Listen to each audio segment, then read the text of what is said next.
দুটো শরীর ধুরবুড় করে তোমার কথা শুনলে পারে মাজাই ব্যথা ধরে গো ভুতু মাজাই ব্যথা ধরে।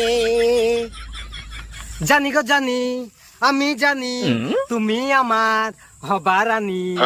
বলো গো বলো, আর দুবার বলো, শুনতে আমার লাগছে ভালো। দিবানা আমি যে, আমি তোমার ফুলসুরা যে, তোমার মাজাতে কিসের ব্যথা গো? রাত থেকে ধরিয়াছ গো, রাত থেকে ধরিয়াছ গো, রাত থেকে ধরিয়াছ গো, রাত থেকে ধরিয়াছ গো। তোমারই দাঁতের মধ্যে পানির কোষগুলা লাগিয়া থাকে, আমাকে দেখে ঘৃণা লাগে, তোমাকে দেখে আমার ঘৃণা লাগে। তোমারই দাঁতের মধ্যে